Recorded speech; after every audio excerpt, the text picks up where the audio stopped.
Continuamos con el tema de los gobiernos democráticos y comenzamos a ver hoy la etapa de gobierno del Partido Socialista que comenzó en 1982 y terminó en 1996. Como son tantos años, la vamos a dividir en dos vídeos. Hay 4 legislaturas. En el primer vídeo, que es este, vamos a ver las dos primeras y en el siguiente vídeo veremos las dos últimas. Por tanto, vamos a comenzar con la primera legislatura del PSOE, cuando por primera vez ganó las elecciones en 1982 hasta 1986. Por cierto, en toda esta etapa de gobierno del PSOE, desde 1982 hasta 1996, el presidente del gobierno fue siempre Felipe González, ¿vale? Era el que siempre va a estar a la cabeza en esta etapa del PSOE y del gobierno de España.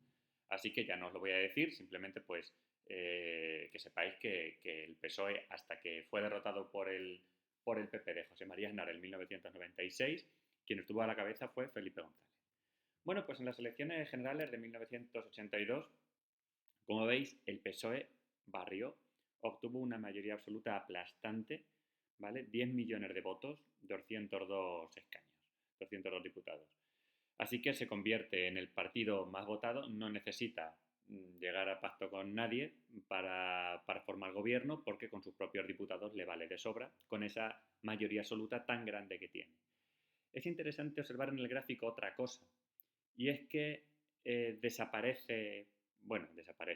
La UCD de Suárez, que había sido el partido que había ganado las primeras elecciones, se queda con 12 escaños. La UCD se hunde completamente y luego se va a disolver, por cierto. Y Coalición Popular 106 se va a convertir en la alternativa de derecha o de centro derecha. Esa Coalición Popular luego se va a convertir en el PP, en el Partido Popular. Por lo cual ya veis que este gráfico ya sí que se parece bastante a lo que es pues la distribución electoral de nuestra España democrática. Ya nos suena más. Tenemos ahí a CiU, a Convergencia y Unió, que es un partido nacionalista catalán con 12 escaños, y luego hay otros. Como veis también, el PCE, el Partido Comunista, desaparece, está ahí metido en eso que pone otros, y se va configurando un sistema bipartidista de dos grandes partidos. Un partido de centro-izquierda, que es el PSOE, un partido de centro-derecha, que es el PP, con etapas más derechistas y más izquierdistas, respectivamente, cada uno, ¿no? Este sistema electoral o esta distribución de resultados se va a mantener desde ahora, desde 1982, hasta que a partir de la crisis de 2008 y luego con todo el movimiento de 2011, de los indignados y del 15M y todo esto, surjan a partir de entonces, a partir de 2008, 2010, nuevos partidos políticos, como van a ser Podemos, Ciudadanos y el último en incorporarse, que ha sido Vox. Pero de momento tenemos ese sistema con el PSOE y el futuro PP, esa coalición popular, como los dos grandes partidos. Fijaos en las elecciones generales de 1982 cómo queda el mapa de España. O sea, el PSOE triunfa prácticamente en toda España, tenemos a los nacionalistas catalanes y vascos, y luego también empiezan a configurarse zonas, que son las que están pintadas en azul, que van a ser zonas muy tradicionales de victorias del PP hasta la actualidad, como son provincias de Castilla y León o provincias de Galicia, ¿vale? Tenéis también ahí Andalucía como feudo del PSOE, que va a ganar el PSOE de manera continuada hasta las últimas elecciones. Así que, visto el resultado, ya sí que nos vamos a centrar en cuáles fueron las líneas de actuación de la primera legislatura del PSOE. El PSOE se enfrentaba a varios retos en 1982, cuando llegó al poder, que yo os he resumido en 4. El primero, luchar contra la crisis económica, que era galopante en estos momentos. El segundo reto es reformar las Fuerzas Armadas. Recordad que acabamos de salir de un intento de golpe de Estado en 1981. Hay que modernizar y democratizar las Fuerzas Armadas.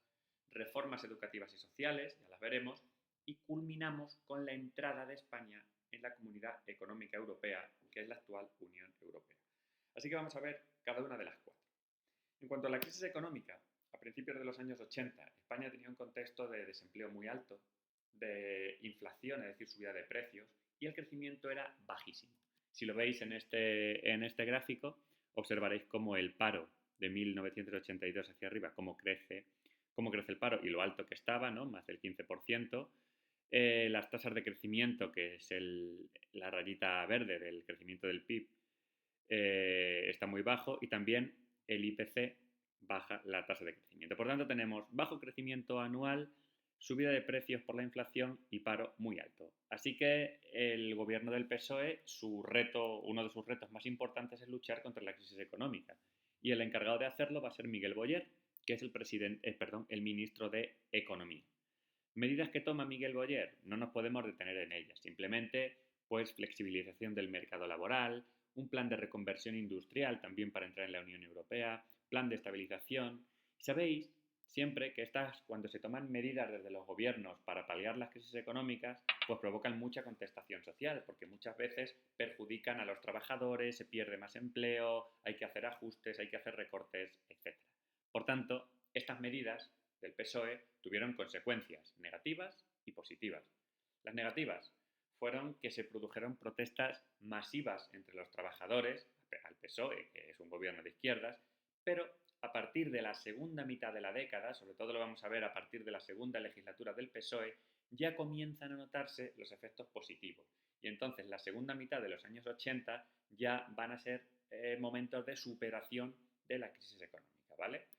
Aquí tenéis algunas de esas protestas de los trabajadores por el paro y demás. Bueno, os he dicho, varios retos. El primero, la lucha contra la crisis económica. El segundo, reformar las Fuerzas Armadas. Tenemos un problema, recordad lo del 23F, el golpismo latente en el ejército, todavía está esa tentación de intervenir en política, y tenemos todavía la muerte de Franco muy reciente, el proceso de transición muy reciente, y el ejército tenía todavía unas estructuras heredadas del franquismo, había mucho franquismo entre las Fuerzas Armadas. Entonces el objetivo del PSOE, el objetivo de González y de este primer gobierno, fue reformar las Fuerzas Armadas para modernizarlas, para democratizarlas, para convertirlas, pues eso, en unas Fuerzas Armadas modernas y democráticas. Se consiguió y, bueno, pues las Fuerzas Armadas se convierten en lo que son hoy. Ahora mismo tenemos un ejército, tenemos una policía, tenemos una guardia civil modernas, parte del Estado democrático, ¿no? Desaparece la amenaza del golpismo y de la intervención militar en política. Ahora mismo nuestras Fuerzas Armadas son un cuerpo democrático más, y ya ha desaparecido ese miedo o esa amenaza constante que durante todo el siglo XIX y el primer tercio del siglo XX hubo, de que los militares hicieran pronunciamientos o que de los militares quisieran cambiar el rumbo político de España. Eso está hoy totalmente superado. El tercer reto fueron las medidas educativas y sociales. Os puedo destacar dos. Se modernizaron las leyes educativas. Tenemos la LODE, la Ley Orgánica del Derecho a la Educación, que es como el gran paraguas que regula todas las leyes educativas. Y también una ley para mejorar y reformar la universidad, la Ley de Reforma Universitaria. En cuanto a medidas sociales, pues destaca la Ley de Despenalización de algunos supuestos del aborto. Recordad que durante el franquismo todo esto estaba prohibido. Ya empezó la UCD legalizando el divorcio, y ahora con el PSOE hay una primera ley de despenalización de supuestos del aborto, ¿vale? Con lo cual, bueno, pues veis cómo en todos los aspectos se va avanzando hacia otro tipo de sociedad. Ahí tenéis un cartelillo propagandístico de la LODE, de esta ley orgánica del PSOE. Y termino esta primera legislatura, en cuanto a política se refiere, con el hecho, yo creo, decisivo, con el hecho más importante, que ratifica que España ya no es una excepción, que España ya es un país europeo más, y es que por fin España logra entrar en la Comunidad Económica Europea, la actual Unión Europea. En el año 1986 se firma el acta de adhesión, y esto es muy importante porque supone el reconocimiento de España como una democracia plena y consolidada. A los españoles como ciudadanos de la Unión Europea comienzan todos estos movimientos de personas o a estudiar otros sitios, movimientos de investigación, movimientos de capitales, movimientos de todos los aspectos. Yo creo que la Unión Europea cambió completamente la vida de los españoles, y también, no nos olvidemos, por todas estas ayudas, todos estos fondos estructurales, todos estos fondos de cohesión que han ayudado a fundar y a construir muchas de nuestras universidades provinciales, muchísimas o casi todas las universidades se han construido con fondos de la Unión Europea. También yo qué sé, las líneas del AVE, de la alta velocidad, con ayudas europeas. Entonces, bueno, y qué decir de la PAC y de todas las ayudas agrarias, ¿no? Así que fue algo fundamental, tanto en lo económico como en lo político. Y termino esta primera legislatura hablándoos un poquillo de la cultura y la sociedad en los años 80, que bueno, tiene su máximo exponente en la movida madrileña. Esto es muy fácil de comprender. Tras 40 años de dictadura, la sociedad española vive los años 80 como un momento de eclosión absoluta de libertad.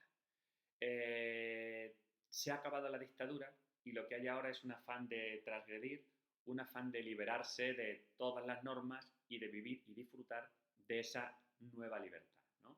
Si los años 70 la cultura había sido de los cantautores, de la canción protesta, de la lucha contra la dictadura, ahora no. Ahora la juventud dice, vale, hemos salido de la dictadura y lo que queremos es simplemente divertirnos y pasárnoslo bien. Y eso es un poco el espíritu de la movida. Fijaos las pintas que llevaban en los años 80 estos jóvenes de la movida. Son los años en que también despunta la figura de Pedro Almodóvar, con todos esos personajes que aparecen y salen a la luz.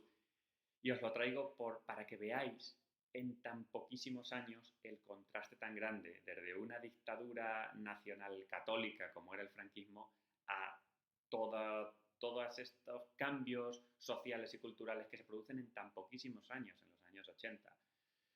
Grupos de música como Radio Futura, fijaos las pintas, o grupos como Alaska, ¿no? De estos años es la canción de A quién le importa, que yo creo que refleja muy bien ese espíritu de libertad y ese espíritu de, pues eso, de que hemos superado la dictadura que había en los años 80. Y como punto negativo, también los años 80 fueron los años más duros de la heroína.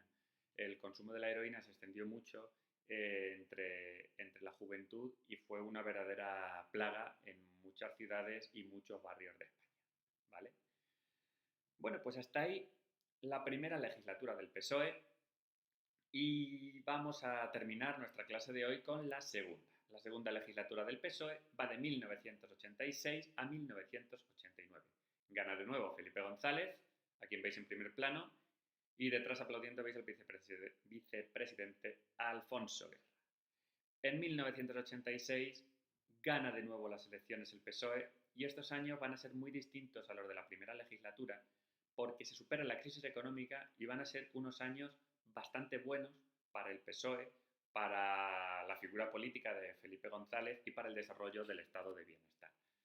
En esta segunda legislatura, como os digo, nueva mayoría absoluta del PSOE, se configura ya definitivamente el Estado autonómico, acaba de cerrarse el Estado autonómico y toda su legislación y empiezan ya pues las elecciones autonómicas de cada autonomía y todo esto. La crisis económica que tan importante había sido en la primera mitad de los 80 se supera, empiezan a entrar un montón de inversiones, divisas también del turismo, empezamos a recibir ayudas europeas y todo eso está ligado a que esa superación de la crisis económica permite realizar una amplia política de inversiones públicas. En definitiva, lo que se configura es el estado de bienestar moderno que tenemos en la actualidad. Esa fuerte inversión y organización en sanidad, en educación, en pensiones y en modernización de infraestructuras como carreteras, puertos o ferrocarriles, ¿vale? Así que, en contraste con la primera legislatura, esta segunda mitad de los años 80 van a ser una época de bonanza y unos buenos años para el PSOE, aunque no estuvieron exentos de conflictos, como por ejemplo la huelga general de 1988 para mejorar el empleo y por mejorar las condiciones laborales, que es importante porque se la organizan los sindicatos a un gobierno de izquierdas, como es el PSOE. O sea, también es un signo de la normalización democrática de España. Tenéis portada de periódicos de cómo se paralizó España con la huelga. Y ya está, me gustaría finalizar la clase con una cosa importante, y es la cuestión de la OTAN.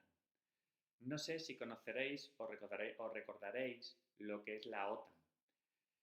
La OTAN es una organización militar y de defensa que viene de los años de la Guerra Fría. En la Guerra Fría sabéis que el mundo se configuró en dos bloques antagónicos. Dos bloques que eran uno, el bloque comunista de la Unión Soviética y otro, el bloque capitalista de Estados Unidos. La Unión Soviética tenía una organización militar que se llamaba el Pacto de Varsovia y Estados Unidos y el mundo capitalista tenía otra organización militar que es la OTAN, la Organización del Tratado del Atlántico Norte. Tradicionalmente, la izquierda había estado en contra de la OTAN o de la entrada de España en la OTAN y de hecho el PSOE hizo campaña por el no cuando la UCD estaba en negociaciones para entrar en la OTAN, porque era una organización pues, que se vinculaba desde la izquierda con los intereses de Estados Unidos, con el capitalismo y todas estas cosas. Lo que pasa que esto fue un cambio muy grande en el PSOE, porque, bueno, cuando el PSOE entra a gobernar, cuando entramos en la Unión Europea, Felipe González, pues, bueno, se da cuenta o toma la decisión de que España, si quiere modernizarse, y ya que está en todas las estructuras internacionales, como puede ser la Unión Europea, también las Fuerzas Armadas y también el sistema militar de España tiene que entrar en esa organización militar en la que están la mayoría de los países occidentales. Por tanto, hay un cambio que sentó muy mal en muchos votantes de izquierdas, que es que de esa OTAN de entrada no, que empezó el PSOE, luego fue vota que sí. Felipe González se la jugó, hizo un referéndum a la población para ver si entrábamos o no entrábamos en la OTAN y además Felipe González dijo que si salía el no, se iba. Se la jugó y le salió bien. Así que votaron que sí el 52,5%, fijaos que raspadito, pero al final se aprobó. Y España ya no solo había entrado en la Unión Europea, sino que también estábamos en la OTAN, donde continuamos, por cierto, en esa organización militar que agrupa a varios países occidentales. Pues con esto terminamos el estudio de la segunda legislatura del PSOE. Nos quedan dos más para el próximo vídeo.